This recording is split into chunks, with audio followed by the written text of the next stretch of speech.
ఘనుడగు యేసుని సన్నిధి మహిమ కలిగించును ఇలా ధన్యత నీకు.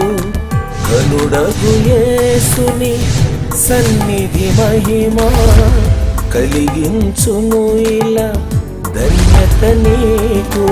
అనుభవించుము నేడే ప్రభు యేసుని సన్నిధి మహిమా, సన్నిధి మహిమా. ప్రభునందు ప్రియమైన దేవుని ప్రియ విశ్వాసులారా, దేవనామములో మీకు శుభములు కలుగును గాక. సన్నిధి మహిమ అను కార్యక్రమమును వీక్షిస్తున్న ప్రియ బిడ్డలకు మీ జీవితంలో దేవుని యొక్క మాటలు వృద్ధిలో ఉండాలని మనం ధ్యానిస్తున్నటువంటి పరమ గీత అర్థంలో ఆత్మీయ స్థితిలో మీకు ఉపయోగపడుతున్నానని మేము నమ్ముసు మీకు వినిపించాలని దీని కొరకు ప్రయాసపడుతున్నటువంటి బిడ్డలను దేవుడు ఆశీర్వదించాలని, మీ కుటుంబాలలో మంచి అంతరంగ అనుభవంలో ఉన్నటువంటి ఈ యొక్క పరమ గీత అనుభవంలో ఉన్నటువంటి బిడ్డలుగా తయారవ్వాలని, వధువుగా తయారవ్వాలని, పెండ్లి కుమార్తె అంతస్తులోనికి ఉండాలన్నదే మా యొక్క ధ్యేయం. ప్రేరణ దేవుని యొక్క వాక్య భాగంలోనికి వెళ్దాము. పరమగీతము 1వ అధ్యాయము 9వ వచనంలో చదువుకుందాం. నా ప్రియులారా, ఫరో యొక్క రథాశ్వములతో నిన్ను పోల్చెదను. చిన్న ప్రార్థన చేద్దాం. కళ్ళు మూసుకోండి. మహోన్నతుడా, కృప కలిగిన మా పరమ తండ్రి, చూస్తున్న బిడ్డలకును వినుచున్న ప్రతి బిడ్డను నైనా ఆత్మీయ భావాలతో, ఆత్మీయ అర్థాలతో నీ యొక్క ఆత్మ సహాయమును దయచేయమని యేసు అతి పరిశుద్ధ నామములో బ్రతుములాడి వినయముగా వేడుకొనుచున్నాము తండ్రి, ఆమేన్. ప్రియరా, దేవుని యొక్క వాక్య భాగంలో నా ప్రియురాలా అని సంబోధిస్తూ ఉన్నాడు. ప్రియురాలు ప్రభు యొక్క సంఘము, ప్రభు ఏర్పాటు చేసుకున్నటువంటి సంఘముగా, ఇష్టమైనటువంటి బిడ్డలుగా ప్రభు పిలుస్తూ ఉన్నాడు. దేవుని యొక్క లేఖనములో దేవుడు అబ్రాహామును పిలిచి అబ్రాహాములో నుంచి వచ్చినటువంటి పరిశుద్ధ జనాంగముగా దేవుడు వారితో కనబడి మాట్లాడి వారిని ఏర్పాటు జనాంగముగా తీసుకొచ్చిన రీతిని బట్టి మనకు తెలుసును. అయితే యేసుక్రీస్తు ప్రభువారు లోకమును రక్షించడానికి ఆయన క్రీస్తు ప్రభు ఈ జనాంగంలో నుంచే రావటం మనకు చూస్తూ ఉన్నాం. అయితే దేవుడు ఈ పరిశుద్ధ జనాంగాన్ని అబ్రాహాం వంశంలో నుంచి, అబ్రాహాము ద్వారా, ఇస్సాకు ద్వారా, యాకోబు ద్వారా, యాకోబు సంతానము ద్వారా, వారి యొక్క సంతానం ఇశ్రాయేలు ప్రజలు, వారిని పరిశుద్ధ జనాంగముగా వారి తోడుకున వచ్చి వారిని ఎక్కడికి నడిపించాడంటే పాలు తేనెలు ప్రవహించు దేశానికి తీసుకుని వెళ్ళాడు. ఈ పాలస్తీనా దేశానికి ముఖ్య పట్టణము యెరూషలేము. ఇప్పుడు మనం గమనించినట్లయితే దేవుని యొక్క ఉద్దేశము మంచి స్థలానికి దేవుడు మనం నడిపించాలనేది మంచి ఉద్దేశం. దేవుడు ఒక ప్రియురాలుగా, ఇష్టమైనటువంటి జనాంగముగా నిన్ను నన్ను తయారు చేయాలన్నదే దేవుని యొక్క ప్రాముఖ్యమైనటువంటి సంగతి. దేవుని యొక్క లేఖనంలో హెస్కేలు గ్రంథంలో 16వ అధ్యాయంలో మొదటి 14 వచనంలో యోధా జనాంగమును గురించి దేవుడు మాట్లాడుతున్నటువంటి మాట ఏమిటంటే, బయట పారవేయబడి రక్తంలో పొర్లుచున్నటువంటి నిన్ను నీళ్లతో కడిగి ఆయన తన పరిశుద్ధ వాక్కు చేత, పరిశుద్ధ వాక్యం చేత నిన్ను శుద్ధి చేసి, నూనె అనగా పరిశుద్ధాత్మతో, ఈ మొదటి 14 వచనంలో కనబడుతున్నటువంటి మాటలు మనము అర్థము చేసుకోగలిగితే ఈ పరిశుద్ధాత్మ వరములను మనకు ఈ బిడ్డలకు ఇచ్చి ఆభరణములతోనూ హారములతోనూ పవిత్రపరిచి అంతరంగ వస్త్రమును అంతరంగ జీవితంలో చేయగలిగినటువంటి మన దేవుడు ప్రభువు ధరింపచేసి సిద్ధపరుస్తూ ఉన్నట్లుగా మనం గమనించగలుగుతూ ఉంటాం. అంటే ఆత్మీయ స్థితిలో మనల్ని శుద్ధీకరించి దేవుడు మనం సిద్ధపరచడమే దేవుని యొక్క ఉద్దేశం. ఎందుకని నశించుచున్న దానిని వెదకి రక్షించడానికి యేసుక్రీస్తు ప్రభువారు ఈ జనాంగంలో నుంచి పిలుచుకున్న జనాంగంలో నుంచి యూదా జనాంగంలో నుంచి ఆయన ఏర్పాటు నడిగా ఈ లోకానికి వచ్చాడు. శరీరీతిగా ఆశీర్వదించబడి ఉన్నారు. అలాగే ఈ జనాంగాన్ని గొప్ప చేసినట్లుగా మనం కనబడుతూ ఉంది. ఆత్మీయ రీతిని కూడా యుక్త వయస్సు వచ్చిన సమయంలో ఒక కన్యక రూపంలోనికి దేవుడు రూపుదిద్దుకున్నట్లుగా ఈ జనాంగాన్ని శుద్ధపరుస్తున్నట్లుగా ఈ లేఖనంలో మనం గమనించవచ్చు.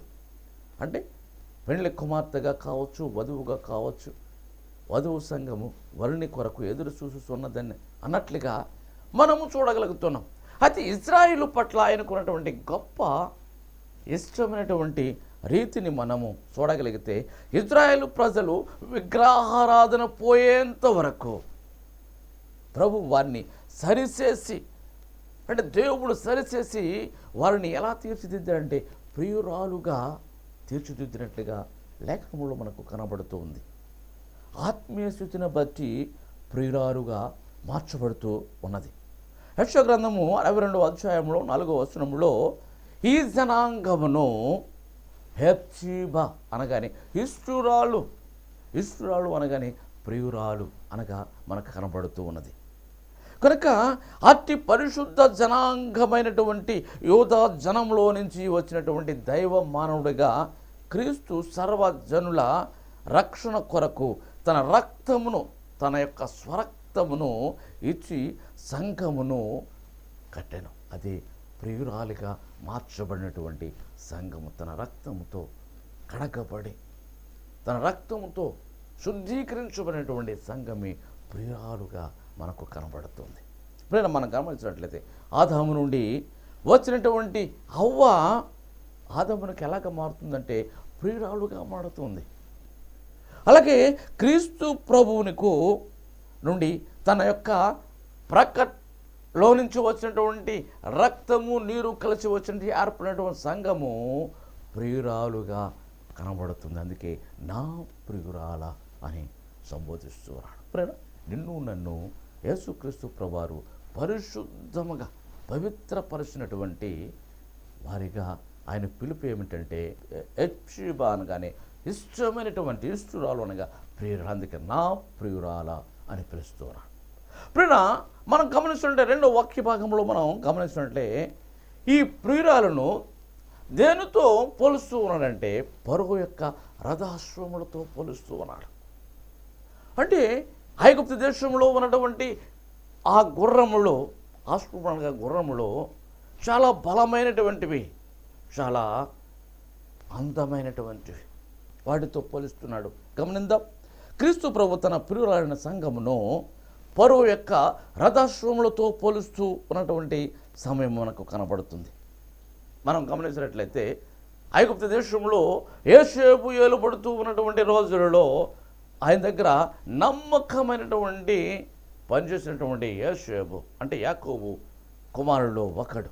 అతను తండ్రి కనాను నుంచి ఐగుప్తు దేశానికి వస్తూ ఉన్నటువంటి మాటను విని ఈ రథమును, ఈ గుర్రములతో కొన్ని శాస్త్రమైనటువంటి గుర్రములతో ఉన్నటువంటి రథమును తీసుకుని వస్తున్నట్లుగా లేఖనములో ఆదికాండము 46వ అధ్యాయము 29వ వచనంలో మనం గమనించగలుగుతూ ఉన్నాం.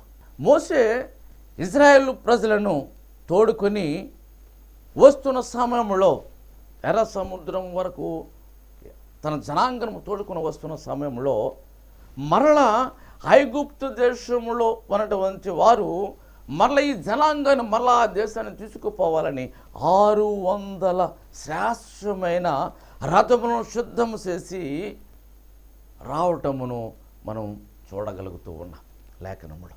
ప్రియరా, ఈ రథములు 600 రథములు ఏర్పాటు చేసినటువంటి ఆ రథములను చూడగలుగుతూ ఉన్నాం. అలాగే మొదటి రాజులు 10వ అధ్యాయము 28, 29 వచనములో రాజు అయిన సొలొమోను ఫరో యొక్క రథాశ్వములను కొన్నట్లుగా మనం చూడగలుగుతున్నాం. అంటే సొలొమోను రాజు ఆ శ్రేష్టమైనటువంటి ఐగుప్తు దేశంలో ఉన్నటువంటి శ్రేష్టమైనటువంటి ఈ గుర్రములను తన యొక్క నగరికి తీసుకురావటము మనం మొదటి రాజుల గ్రంథంలో 10వ అధ్యాయము 28, 29 వచనంలో మనం కనపడుతున్నాం. ఈ రథాశ్వములతో శాస్త్రమైనటువంటి స్థితి సొలొమోను ఎరిగినటువంటి వాడు.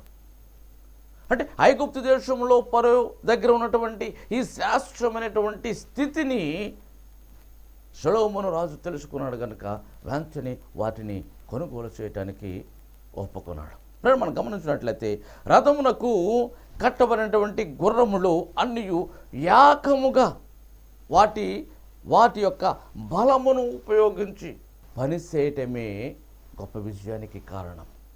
ఏకముగా సమకూర్చి తన బలమును ఉపయోగించినప్పుడు విజయం సాధిస్తారు. అలాగే ప్రేరణ వాటి ఐక్యతతో కూడినటువంటి పని వలన విజయము కలుగుతూ ఉంది, మనకి మేలు కలుగుతూ ఉంది, ఐక్యత కనబడుతుంది. ఈ కుటుంబంలో అందరూ కలిసి ప్రభు పని చేయగలిగితే ఐక్యత ఉన్నట్లే ప్రభు పనిలో విజయం సాధిస్తాం. అలాగే సంఘమంతా కలిసి ఐక్యతతో కూడినటువంటి పనులు చేయగలిగితే ఆ సంఘము విజయము సాధిస్తూ ఉంది. అలాగే ఒక సంఘం కానీ, ఒక మిషన్ కానీ, ఒక సంస్థ కానీ, అందులో ఉన్నటువంటి ప్రతి ఒక్కరూ ఐక్యతతో కలిసి ఉండగలిగితే ఆ సంస్థ కానీ, ఆ కుటుంబం కానీ, ఆ వ్యవస్థ కానీ గొప్ప ఆశీర్వాదముగా కనబడుతూ ఉంది.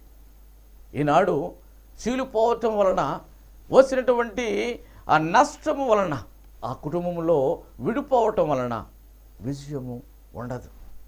అలాగే సాతానుడు మనలో ప్రవేశించటం వలన ఈ యొక్క అపజయమును ఎదుర్కోవలసినటువంటి వారిగా మనకు కనబడుతున్నాం. అలాగే సంఘం యొక్క ఐక్యతను సూచించడానికై సంఘమును రథాశ్వములతో దేవుడు పోలుస్తూ ఉన్నాడు. అలాగే గుర్రమునకు కళ్ళెమును రౌతు నడిపించినట్లుగా దేవుని యొక్క వాక్యమును కళ్ళెము ద్వారా పరిశుద్ధాత్మ దేవుడు సంఘమును నడిపిస్తూ ఉన్నాడు. దేవుని యొక్క వాక్యమనే కళ్ళెమును, గుర్రం అంటే విశ్వాసులు సంఘము, పరిశుద్ధాత్మను దాన్ని నడిపిస్తున్న పరిశుద్ధాత్మ మన సంఘములో ఉంటే ఏకత్వమును కలిగి ఉన్నప్పుడు ఆ సంఘము విజయపదములో ఉంటుంది, ఆశీర్వాదములు ఆ సంఘమునకు వస్తాయి. ఏ కుటుంబంలో ఏకత్వంగా ఐక్యతతో కలిసి ఉంటుంటారు. అలాగే ఐక్యతతో కలిసినటువంటి ఈ గుర్రములనే విశ్వాసులు కావచ్చు, అలాగే సంఘములు కావచ్చు, సంఘంలో ఉన్నటువంటి బిడ్డలు కావచ్చు. అలాగే ఐక్యతతో మనం చూడడం షడ్రకు, మెషకు, అబేద్నెగోను చూడండి, ముగ్గురు బాలురు ఐక్యతతో నువ్వేమి చేసుకున్నా కానీ మా దేవునికి తప్ప మేము వేరే దేవునికి మేము మొక్కము అని ఐక్య కంఠముతో విడిపించారు. ప్రేర ఐక్యతతో ఉన్నప్పుడు ఆ ముగ్గురుని వేసేసినా కానీ ఐక్యతతో ఉన్నప్పుడు ప్రభువు మనకు కనపడుతుంది. అలాగే ఈ ముగ్గురు కలిసినటువంటి ఈ ఐక్యత వలన వరకు విజయమును వస్తూ ఉంది. అలాగే భారతదేశం యొక్క సింబళ్ళు 3 సింహములు కనబడుతున్నాయి పైకి, కానీ 4వ సింహము వెనక వైపు ఉంటుంది, కనబడదు. కానీ మనకు చూసినప్పుడు ఆ సింహం బొమ్మలు 3 కనబడుతూ ఉంటుండవి. ముగ్గురు కలిస్తే ఐక్యతతో పనిచేసినప్పుడు ఒక విజయమును సాధించగలుగుతూ ఉన్నట్లుగా మనము లేఖనములో కనబడుతుంది. అలాగే మనం కలిసి పనిచేసినప్పుడు ఒక కుటుంబం కానీ, ఒక సంఘం కానీ, ఒక సంస్థ కానీ కలిసి ఐక్యతతో ఉన్నప్పుడు తప్పనిసరిగా విజయమును మనకు వస్తుందని లేఖనములో దీన్ని బట్టి మనకు అర్థమవుతుంది. ఈ అందము మనం చూడగలిగితే ఆస్ట్రేలియా గుర్రములను మనం చూడగలిగితే చాలా అందంగా ఉంటాయి ఇవి చూడటానికి. అలాగే మనము ఈ ఐగుప్తు గుర్రములు దేనికి సాదృశ్యం అంటే బలమునకు, యుద్ధమునకు గొప్పవి. అంటే ఈ ఐగుప్తు గుర్రములు అంటే చాలామంది విశ్వాసులు కొన్ని సంఘాలు చాలా బలముగా, చాలా ఏ పనికైనాను ముందంజుగా ఉంటుంటాయి, దేనికైనా తిరుగు లేకుండా మనకు కనబడుతుంటాయి. మనకు ఈ గుర్రములు అనగానే విశ్వాసులుగా దేవుడిచ్చే బలముతో మనం దేవుని యొక్క పనిని జరిగించే వారముగా మనకు దేవుడు మనల్ని పోలిస్తూ ఉన్నాడు. అది వధువు సంఘం అవ్వచ్చు, పెళ్లి కుమార్తె అవ్వచ్చు, ఏదైనా కానీ నీ యొక్క స్థితిగతులను బట్టి దేవుని యొక్క ఆశీర్వాదం అందుకున్న వారిగా ఉండుంటే. ప్రియరా, మత్తయి సువార్త 16:18 పాతాళం యొక్క పునాదులు సంఘ బలము ఎదుట నిలువ నేరవని ప్రభువు చెప్తూ ఉన్నాడు. అంటే ఈ సంఘము అటువంటిది ఉన్నప్పుడు, బలముగా ఉన్నప్పుడు ఎటువంటి సాతాను అంధకార శక్తులు నీ దరిదాపులకు రావు. అంటే ఇటువంటి గొప్ప సంఘముగా ఉండాలని ప్రభువు కోరుతూ ఉన్నాడు. ఈ సంఘము చీలిపోతే, వేరైపోతే, విడిపోతే నువ్వేమీ సాధించలేవు. కొన్ని సంస్థలలో బలముగా ఉన్నటువంటి విడిపోవటం వల్ల అనేకమైనటువంటి నిందల పాలు కావచ్చు, అనేకమైనటువంటి అవమానాల పాలు అవ్వచ్చు, అనేకమైనటువంటి పనుల ద్వారా మనకు కనబడుతుంది. ఐక్యతతో ఉన్నటువంటి విధానం వేరు, అందరూ కలిసి ఉండటం అదొక బలమైనటువంటి, చూసేవారికి అబ్బో వాళ్ళ జోలికి వెళ్ళకూడదురా అని అనుకుంటా. ఎప్పుడైతే విడిపోయామో అందరికీ చులకన భావంగా మనకు అపజయము ఎదురవుతుంది. ఈ అపజయము సాతాను వల్ల మనకు కనబడుతుంది. అలాగే చీకటి శక్తులను ఓడించుటకు తేజస్సు సంబంధమైనటువంటి యుద్ధోపకరణములను ఈ యొక్క పెళ్లి కుమార్తె ధరించవలసినటువంటి వారిగా పౌలు గారు ఏమంటున్నాడంటే రోమిలకు రాసినటువంటి పత్రికలో 11:12 మనకు కనబడుతూ ఉంది. అలాగే నీతి ఆయుధములు ధరించుకోవలసినటువంటి సత్యమనే దట్టిని ధరించుకోగలిగి ఉంటే ఎఫెసీయులకు రాసిన పత్రికలో 6:10-15 చదివినప్పుడు సాతాను అంధకార శక్తులను ఎలా ఎదిరించాలి, ఎటువంటి నీతితో యథార్థంతో మనం ఎదుర్కోవాలని మనకి కనబడుతుంది. దేవుడు సర్వాంగ కవచమును మనము ధరించుకోగలిగితే శత్రు బలవంతుడపైనటువంటి గొప్ప అధికారమును దేవుడు మనకిస్తాడు. ఆ అధికారం ఉండాలంటే మనము నీతితో యథార్థమైనటువంటి ప్రభువు పనిని మనం చేసుకున్నట్లయితే, దేవుని యొక్క సర్వాంగ కవచమును మనం ధరించుకోగలిగితే దేవుని యొక్క ఉన్నతమైనటువంటి ఆ అశ్వములు కలిగినటువంటి ఆ రథమును రాగే గొప్ప శక్తిని దేవుడు మనకు ఇస్తాడు. అటువంటి బలమైనటువంటి శక్తిని పొందాలని దేవుడు మనకు అందుకే అంటున్నాడు, నా ప్రియురాల పరువు యొక్క రథాశ్వములతో నిన్ను పోలుస్తూ ఉన్నానని.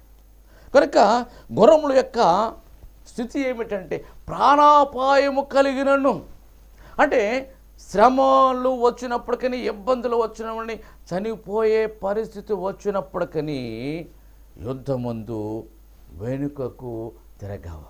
చూస్తారండి, అంటే సాతాను వల్ల మనం కృంగిపోయినా, ఇబ్బందులు పడినా ముందుకే, అంటే ప్రభువులోనే ముందుకు వెళ్తాము, కానీ మరలా వెనుతిరగము.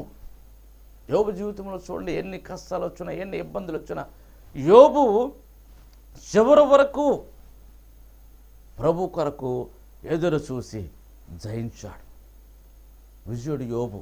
చూస్తారండి, కనుక మనము కూడా ఎన్ని ప్రభువులో మన విశ్వాసిగా ఉన్నప్పుడు విశ్వాసమే ఒక ఆశ్రమంతో పోలుస్తున్నాడు.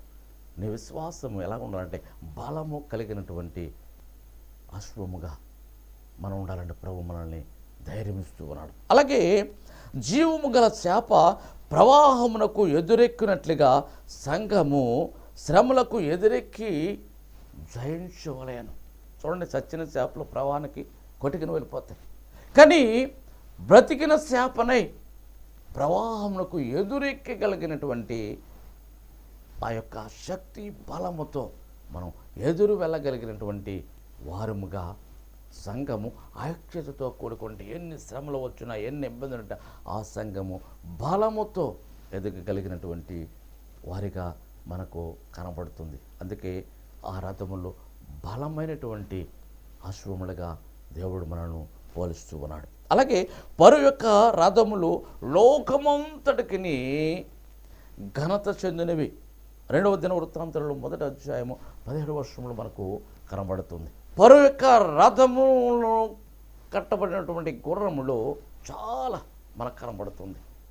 అయితే ఈ రథములు లాగే ఈ గుర్రములు మనం చూడగలిగితే ఏకముతో ఒకే పట్టుతో పరిగెట్టడం మనం చూడగలుగుతూ ఉంటాం. అందులోని విషయం అవి ఎంత పరిగెట్టినా కానీ అలసిపోకుండా ఉంటుంటాయి. అటువంటి అలసిపోకుండా ఉండడమే దేవుని యొక్క బలము. అలాగే మనం కూడా దేవునిలో సాతాను అంధకార శక్తులతో బలహీనులు కాకుండా, అందుకని నీ బలహీనత తట్టు చూడకు, నా బలం ఇదిగో నా తట్టు చూడమని ఒక భక్తుడు రాసుకున్నటువంటి కీర్తనలో మన దేవుని బలం వైపు మనం చూడగలిగితే దేవుడు గొప్ప శక్తిని, గొప్ప బలమును దేవుడు ఇవ్వగలుగుతూ ఉన్నాడు. ప్రవక్త అయినటువంటి ఎలీషా ప్రార్థన చేయగా తన సేవకుడు కన్నులు తెరవబడి అగ్నిరథములను అగ్ని గుర్రములు గల పరలోక సైన్యములను కనబడెను. అలాగే ప్రవక్త అయిన ఏలియా అగ్ని గుర్రము కలిగినటువంటి అగ్ని రథములను సజీవముగా పరలోకమునకు కొనుపోబడ్డాడు. అంటే దేవుడు ఏలియాను ఆరోహణం చేసుకున్నప్పుడు అగ్ని రథములు అగ్ని గుర్రం మీద ఆరోహణం అవటం మనం లేఖనములో చూడగలుగుతాం. 2వ రాజుల గ్రంథము 2వ అధ్యాయము 11వ వచనంలో మనం చూడగలుగుతూ ఉంటాం. అలాగే రేపు రాకడలో వెళ్ళు ప్రతి విశ్వాసికి ఉన్నటువంటి మేఘములే దేవుని యొక్క రథములు. అంటే రేపు రాకడలో ఒక్కొక్కరికి ఒక మేఘం వస్తుంది, ఒక వాహనం. ఈ వాహనములు ఒక్కొక్క రథం అయ్యే మనం కొనిపోటే రథములు. మనం మేకల మీద వెళుతూ ఉంటాం. రేపు 2వ రాకడలో ఎత్తబడే సంఘముగా ఉన్నప్పుడు, ఎత్తబడే వారికి ఉన్నప్పుడు ఒక్కొక్క మేఘం, అది ఒక్కొక్క రథం, ఒక్కొక్క వాహనం. ఇప్పుడు కూడా దేవుని యొక్క పెళ్లి కుమార్తె అంతస్తులు ఒక్కొక్క సంఘానికి ఒక్కొక్క రథం. అందుకే రథచక్రాలతో ఒక ఏదైనా రథం అంటే వాహనమును రథముతో పోలుస్తూ ఉన్నాడు. అలాగే ఒక్కొక్క విశ్వాసికి ఒక్కొక్క మేఘము. 1 దశలోకి 4వ అధ్యాయం 17వ వచనంలో మనకు కనబడుతుంది. మేఘము మీద కొనుపోబడుదము అనేది మనకు కనబడుతుంది. ఒక్కొక్క మేఘమే ఒక్కొక్క రథము, మనకు ఉండవలసినటువంటి రథము. అలాగే ప్రభువు వచ్చు మహిమ మేఘము రథమును, అలాగే విశ్వాసులు వెళ్ళు మేఘములు అశ్వములుగా దేవుడు పోలుస్తూ ఉన్నాడు. అటువంటి అశ్వములతో వెళుతూ ఉన్నప్పుడు ప్రభువునితో కలిసి వెళ్ళటం.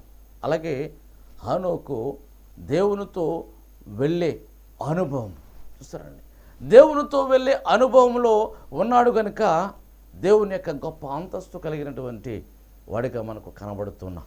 అలాగే భూమి మీద ఉన్న ప్రతి విశ్వాసి పరువు యొక్క రథాశ్వములతో దేవుడు పోలుస్తూ ఉన్నాడు కనుక అటువంటి అనుభవంలో ఉన్నటువంటి స్థితిని దేవుడు మనకు ఇచ్చి, దేవాతి దేవుడు ప్రతి విశ్వాసికిని, ప్రతి సంఘానికి, ప్రతి కుటుంబంలో ఉన్న ప్రతి ఒక్కరికి దేవుడు ఎలా పోలుస్తున్నాడంటే రథాశ్వములతో దేవుడు నిన్ను నన్ను పోలుస్తున్నాడు. అటువంటి సిద్ధపడినటువంటి సంఘము కానీ, బిడ్డలు కానీ, విశ్వాసులు కానీ ఆయన ఏమని పిలుస్తున్నాడంటే నా ప్రియురాలా అని పిలుస్తున్నాడు. అటువంటి స్థితికి మనము రాగలిగినప్పుడు దేవాతి దేవుడు గొప్ప ఆభరణములు అంటే వధువుగా ఏర్పాటు చేసుకుంటున్నాడు. వధువు సంఘముగా దేవుడు నిన్ను ఏర్పాటు చేసుకుంటున్నాడు.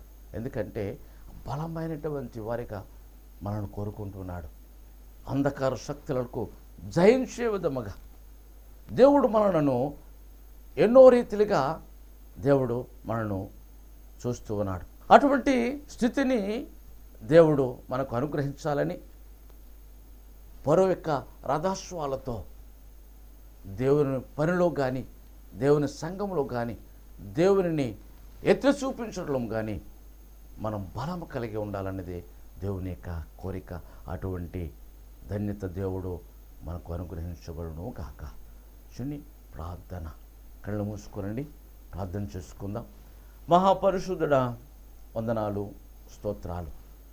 ఇదిగో నాయనా, నీ ప్రియ బిడ్డలను అబ్రహాం సంతానంలో నుంచి నువ్వు ఏర్పాటు చేసుకుని గొప్ప జనాంగంగా పాలు తేనెలు ప్రవహించు దేశానికి తోడుకుని వెళ్ళి యూదా జనాంగాన్ని సరిచేసి దిద్దుబాటు చేసి ఒక పెళ్లి కుమార్తె అంతస్తులోనికి నీవు నాయనా సరిచేసి ఆ ప్రియురాలను మరో యొక్క రథాశ్వములతో పోలుస్తూ ఉన్నా. అంటే బలమైనటువంటి స్థితిలోనికి నాయనా నీవు సంఘాన్ని పోలుస్తూ ఉన్నావు.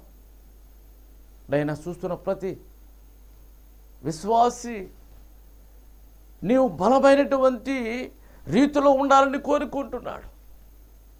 బలమైనటువంటి స్థితిలో ఉండాలని కోరుకుంటున్నాడు. బలహీనురాలువు కాదు, రోగగ్రస్తురాలువు కాదు, నీరసము ఉండ స్థితిలో ఉండవలసిన స్థితివు కాదు. నిన్ను దేవుడు శాశ్వతమైనటువంటి రీతిలో ఉండాలని, బలమైనటువంటి పరుగు పెట్టే బిడ్డగా ఉండాలని దేవుడు తీరుస్తూ ఉన్నాడు. అనేక కుటుంబంలో శీలిక అనేది, ఐక్యత అనేది లేనప్పుడు సాతానుడు నీ కుటుంబంలో ఏలబడి చేయవచ్చు. సాతానుడు నీ కుటుంబంలో సంఘములో వచ్చినప్పుడు సాతానుని సంఘమును చీల్చవచ్చు. సాతాను శక్తులను జయించాలంటే సంఘము ఐక్యతతో కూడుకోగలిగినటువంటి వారిగా ఉన్నప్పుడు ఎటువంటి శక్తులను వలన ఎదిరించగలం. సాతాను అంధకార శక్తులు మన జీవితంలో వచ్చినప్పుడు రోగగ్రస్తులుగా కానీ బలహీనులు కానీ మనం ఉండటం కనబడుతుంది. అందుకే దేవుడు బలమైన వాటిగా ఏ సంస్థ అయినా కానీ, ఏ సంఘమైనా కానీ, ఏ కుటుంబమైనా కానీ చీలిక అనేది ఐక్యత లేనప్పుడు బలహీన స్థితిలో ఉంటుంది. ఆ బలహీనతే రోగము కావచ్చు, ఏ రోగమైనా అవ్వచ్చు.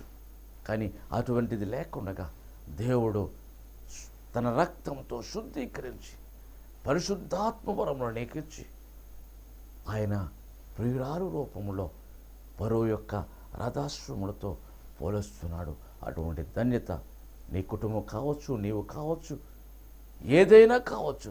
అటువంటి ధన్యత దేవుడు ప్రభు మనకు మన జీవితంలో శక్తినిచ్చి బలమునిచ్చి నడిపే ధన్యత యేసు అతి పరిశుద్ధ నామములో బ్రతుములాడి వినయముగా వేడుకొనుచున్నాము తండ్రి. ఆమేన్, ఆమేన్, ఆమేన్. మరణాత. మీ యొక్క ప్రార్థనా అవసరతలకు మమ్మును సంప్రదించవలసిన చిరునామా reverend M Raj Dayakar, door number 2-401, Netaji Nagar, Saint an school వెనుక వీధి, రాజమండ్రి. మమ్మును సంప్రదించవలసిన ఫోన్ నంబర్లు 9885177752 మరియు 9491291754.